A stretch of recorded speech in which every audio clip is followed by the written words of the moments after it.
दोस्तों नमस्कार। दोस्तों solution with Rajesh sir channel पर आपका बहुत बहुत स्वागत है। दोस्तों आज के इस वीडियो में जो भी छात्र छात्राएं, जो भी भैया बहन, जो भी students 11th class UP board से पढ़ाई कर रहे हैं, उनकी जो हिंदी की पुस्तक काव्यांजलि है, तुलसीदास जी के द्वारा रचित भारत महिमा, जिसका मैं आज के इस वीडियो में बहुत ही सुंदर ढंग से सरलतम भावों में मैं उसकी व्याख्या बताऊंगा। आशा ही नहीं बल्कि पूर्ण विश्वास है कि वीडियो आपको बेहद पसंद आएगा। और अगर वीडियो आपको पसंद आता है तो आपसे एक रिक्वेस्ट है कि चैनल को सब्सक्राइब करें, लाइक करें, शेयर करें और वीडियो का नोटिफिकेशन सबसे पहले आपको प्राप्त हो, इसके लिए बेल आइकन जरूर प्रेस करें। और सभी बच्चे अपनी बुक निकाल करके देखें, मैं जो पढ़ रहा हूँ उसको आप पुस्तक में देखते रहें, देखते चलें। एक एक शब्द का मैं भावार्थ, शब्दार्थ में बताता चलूँगा। तो चलिए शुरुआत करते हैं आज के टॉपिक की। और टॉपिक है भारत महिमा। दोस्तों जब भरत जी अयोध्या वासियों के साथ प्रभु श्री रामचंद्र जी को मनाने के लिए चल देते हैं और पैदल ही वन के रास्ते से जा रहे हैं, रास्ते में कंदमूल फल खा करके समय व्यतीत कर रहे हैं और चलते चलते जब शाम हो जाती है, रात हो जाती है, तो एक स्थान पर जो है विश्राम करने लगते हैं। और विश्राम करने के बाद सुबह अगले दिन प्रातःकाल उठ करके फिर से जो है चल देते हैं। उसी का वर्णन यहाँ पर बाबा गोस्वामी तुलसीदास जी ने बड़े ही सुंदर भाव में श्री रामचरितमानस से लिखा। श्री रामचरितमानस में लिखा, तो हम चलिए पढ़ते हैं। किते ही बासर बस प्रात ही और चले सुमिर रघुनाथ, ते ही बासर बस प्रात ही और चले सुमिर रघुनाथ, राम दर्श की लालसा और भरत सरिस सब साथ। यहाँ पर क्या बाबा गोस्वामी तुलसीदास जी वर्णन करते हैं, किते ही बासर बस प्रात ही। बासर माने क्या होता? दिन। बस प्रात ही आता प्रातः काल, रात्रि विश्राम के बाद अगले दिन प्रातः काल ही भरत जी प्रभु श्री रामचंद्र जी का स्मरण करके चल देते हैं। राम दर्श की लालसा भरत सरिस सब साथ। सभी के मन में, अंतर मन में प्रभु श्री रामचंद्र के दर्शन की लालसा थी, उत्कंठा थी। सभी जितने भी भरत जी के साथ अयोध्या वासी गए हुए थे, सभी के मन में जो है एक उमंग था कि कितनी जल्दी भगवान श्री रामचंद्र जी के दर्शन हो जाएं। सभी के मन में उत्साह भरी हुई थी। बाबा जी लिखते हैं कि मंगल सगुन हुए सब काहू और फरक सुकद बिलोचन बाहू, भरत सहित समाज उछाहू और मिली है राम मिटे दुख दाहू, करत मनोरथ जस जिय जाके और जाहि स्नेह सुरा सब छाके, शिथिल अंग पग मग डोलहि बिहवल, बचन प्रेम बस बोलहि। शिथिल अंग पग मग डोलहि, और बिहवल बचन प्रेम बस बोलहि। राम सखाते ही समय दिखावा, और शैल शिरोमन सहज सुहावा। जास समीप सरित पय तीरा, और सिय समेत बस दो बीरा। देखी करहि सब दंड प्रणामा, और कहि जय जनक जीवन रामा। प्रेम मगन असराज समाजू, और जन फिर अवध चले रघुराजू। मंगल सगुन हुए सब काहू। बाबा गोस्वामी तुलसीदास जी लिखते हैं कि सबको मंगल सूचक शकुन हो रहे थे। मंगल सगुन होए सब काहू, और फरकहि सुखद बिलोचन बाहू। सभी को मंगल सूचक सगुन हो रहे थे। जितने भी अयोध्या के वासी, भरत जी, भैया शत्रुघ्न जी, सभी लोग जा रहे थे। सभी के मन में एक लालसा थी, मन में उल्लास था कि प्रभु श्री रामचंद्र जी के दर्शन हो जाएंगे। और सभी के जो सुख देने वाले नेत्र कौन होते हैं? पुरुषों के दाहिने और स्त्रियों के बाएं नेत्र, ये सुख देने वाले नेत्र हैं। यानी अगर पुरुषों के दाहिने नेत्र फड़कते हैं और स्त्रियों के बाएं नेत्र फड़कते हैं, तो ऐसा प्रतीत होता है, ऐसा माना जाता है, धर्म ग्रंथों में कहा गया है कि ये सुख देने वाले होते हैं, इससे कोई हानि नहीं होती है।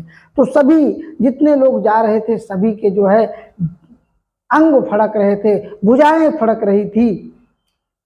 समाज सहित, समाज भारत सहित समाज उछाहू, यानी समाज सहित भरत जी को उत्साह हो रहा है। समाज सहित भरत जी को उत्साह हो रहा है क्या? कि मिली है राम मिठे दुख दाहू। यानी क्या, किस बात का उत्साह हो रहा है? कि श्री रामचंद्र जी मिलेंगे और सुख यानी और दुख का दाह मिट जाएगा। अगर प्रभु श्री रामचंद्र जी के दर्शन हो जाएंगे तो दुख का दाह मिट जाएगा। और बाबा जी लिखते हैं कि करत मनोरथ जस जिए जाके, जिसके जी में, जिसके हृदय में जैसी भी इच्छा हो रही थी, सभी लोग कामना कर रहे थे। जितने भी लोग मनाने के लिए जा रहे थे, प्रभु श्री रामचंद्र जी के दर्शन के लिए जा रहे थे, सभी मन ही मन मना रहे थे, कामना कर रहे थे। क्या? कि जाहि स्नेह सुरा सब छाके, यानी सभी जो है भगवान श्री राम के दर्शन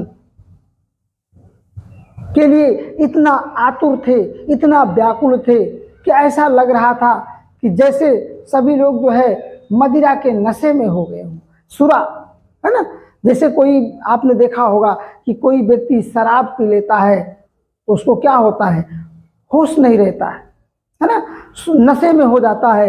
तो भगवान श्री रामचंद्र जी से मिलने के लिए जितने भी भरत जी के साथ लोग जा रहे थे, अयोध्यावासी जा रहे थे, ऐसा प्रतीत हो रहा था कि सभी लोग जो है नशे में।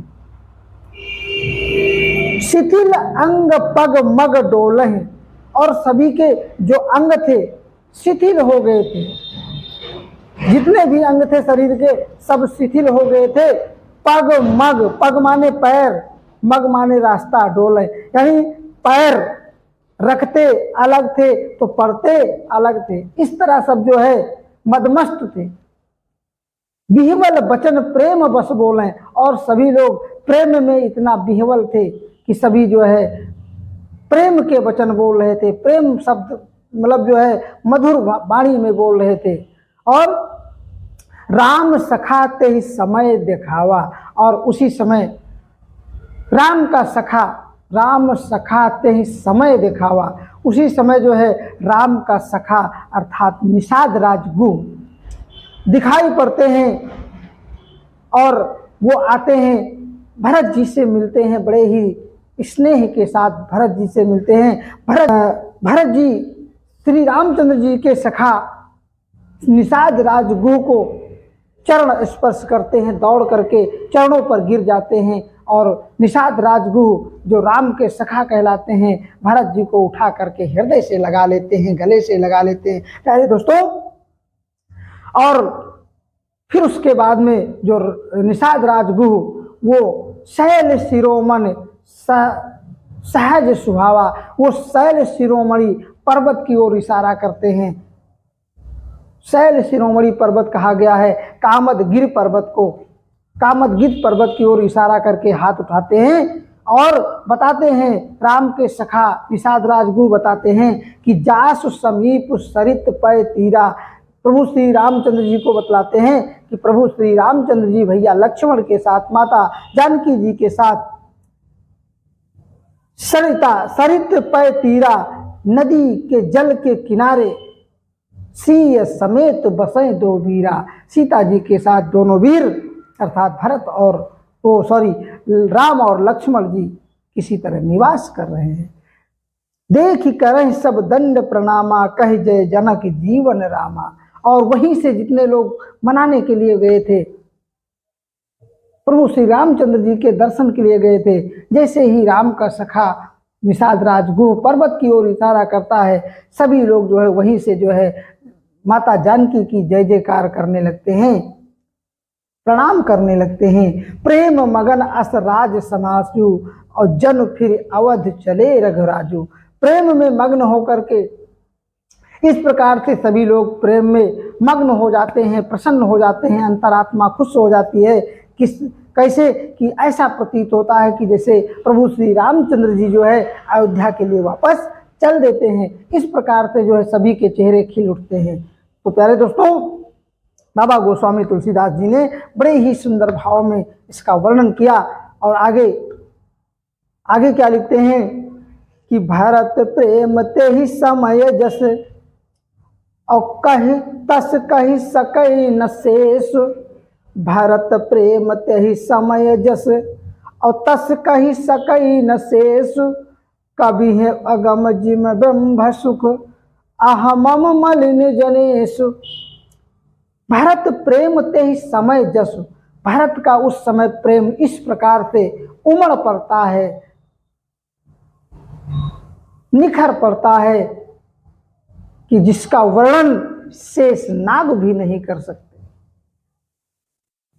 कही सके न शेष, शेष का मतलब शेष नाग। और कभी ही अगम जिम ब्रह्म सुख, कवियों के लिए तो बड़ा ही कठिन है। कवि की क्या, जो उस समय भरत के अंदर जो प्रेम था उसका वर्णन कभी कहाँ कर सकता है जब शेष नाग नहीं कर सकते। और ब्रह्म सुख अहमम मलिन जनेश, और बाबा गोस्वामी दास जी कहते हैं कि जो मलिन जनेश यानी निम्न कोटि के लोग होते हैं, उनके बस की बात कहाँ, जब शेष नाग वर्णन नहीं कर सकता, कभी वर्णन नहीं कर सकते, तो उस समय मलिन लोगों के बस की बात नहीं है। और आगे बाबा जी लिखते हैं, सकल स्नेह शिथिल रघुबर के, गए कुश दुए दिन कर डर के। जल थल बसे निस बीते, कीन गवन रघु नाथ प्रीते। उहाँ राम रजनी अवशेषा, जागे यसीय सपन यस देखा। सहित समाज भरत जन आए, सहित समाज भरत जन आए। नाथ वियोग ताप तन ताए, नाथ वियोग ताप तन ताए।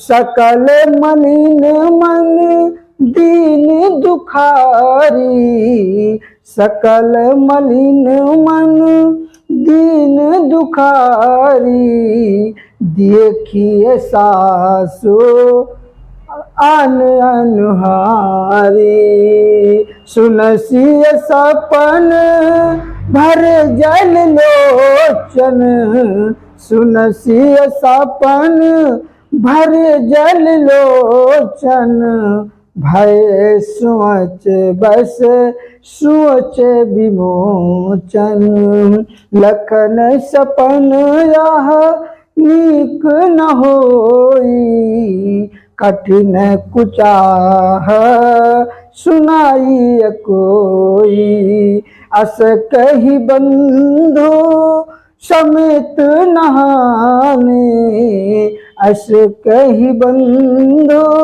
समेत नहाने, पूजी पुरारी साधु सन्माने, पूजी पुरारी साधु सन्माने। बाबा गोस्वामी तुलसीदास जी वर्णन करते हैं कि सकल स्नेह शिथिल रघुबर के, गए कोष दुई दिन कर ढर के। सकल स्नेह शिथिल रघुबर के, प्रभु श्री रामचंद्र जी के जो संपूर्ण अंग हैं शिथिल हो जाते हैं, गए कोष दुई दिन कर ढर के। यानी भरत जी जब चलते चलते थक जाते हैं, अंग शिथिल हो जाते हैं, 2 कोस यानी 2 कोस भी नहीं चल पाते हैं कि दिन जो है ढल जाता है, सूर्य अस्त होने वाला होता है। जल थल बसे निश बीते, यानी जो है जल और थल देख करके, पहले लोग चलते थे तो पैदल यात्रा करते थे तो रात्रि विश्राम कहाँ पर करते थे, जहाँ पर जल की व्यवस्था होती थी और विश्राम करने की व्यवस्था होती थी, ऐसी जगह को देख करके लोग विश्राम करते थे रात में। तो भरत जी जब चल रहे हैं तो वो क्या करते हैं, जब दिन अस्त हो जाता है, सूर्य अस्त हो जाता है, तो जल और थल की व्यवस्था देख करके वो वहां पर विश्राम करते हैं और फिर क्या करते हैं, अगले दिन सुबह प्रातः काल के समय फिर से वो प्रभु श्री रामचंद्र जी से मिलने के लिए गमन करते हैं, आगे बढ़ते हैं। और वहां राम रजनी अवशेषा, होता क्या है कि वहां पर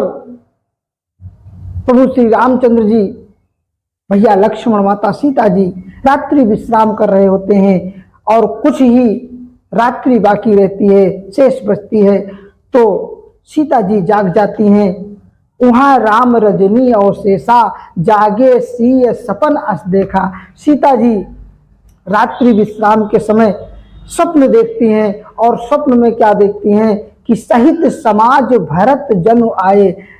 ऐसा स्वप्न देखती हैं कि भरत जी जो है पूरे समाज के साथ, संपूर्ण अयोध्या वासियों के साथ यहाँ पर आए हुए हैं और वियोग में व्याकुल हैं, तड़प रहे हैं और इस प्रकार से व्याकुल हैं कि उनका जो शरीर है, शरीर से ताप निकल रहा है। सकल मलिन मन दीन दुखारी, और सीता जी जो है स्वप्न का वर्णन करती हैं, बतलाती हैं प्रभु श्री रामचंद्र जी से क्या कि उनके जो सभी अयोध्यावासी जो आए हुए हैं, भरत जी जो आए हुए हैं, उनके जो चेहरे हैं सभी के चेहरे बहुत उदास हैं, दीन दुखी प्रतीत होते हैं सभी। और साथ में जो है तीनों माताएं भी आई हुई हैं, कौशल्या, कैकेयी और सुमित्रा, तीनों माताएं आई हुई हैं जो सफेद पोशाक में हैं, सफेद पोशाक में हैं। ऐसा स्वप्न सीता जी के मुख से सुन करके प्रभु श्री रामचंद्र जी को बड़ा ही दुख हो जाता है। सकल सुन सिय सपन भरे जल लोचन, सीता जी के मुख से जब स्वप्न का वर्णन सुनते हैं तो प्रभु श्री रामचंद्र जी बहुत ही दुखी हो जाते हैं और सोच में पड़ जाते हैं और भैया लक्ष्मण से कहते हैं प्रभु श्री रामचंद्र जी कि हे लक्ष्मण, ये जो सीता जी ने, जानकी जी ने जो स्वप्न देखा है ये अच्छा नहीं है, नीक नहीं है। कठिन कुचाह सुनाए कोई जो है कठिन कुचाह, यानी जो है अनिष्ट होने वाला है। और अस कहीं बंधु समेत नहाने, पूज्य पुरारे साधु मन माने, ऐसा कह करके दोनों भाई प्रातः स्नान करने के लिए चल देते हैं और साधु संतों की पूजा करने के लिए, सम्मान करने के लिए चल देते हैं। तो दोस्तों, इस प्रकार से बाबा गोस्वामी तुलसीदास जी ने बड़े ही सुंदर ढंग से श्री रामचरितमानस से ये भरत महिमा का वर्णन किया। यहाँ पर जो आशा ही नहीं बल्कि पूर्ण विश्वास है कि आपको बेहद पसंद आएगा। और मिलते हैं अगले वीडियो में एक नए प्रसंग के साथ। तब तक के लिए नमस्कार।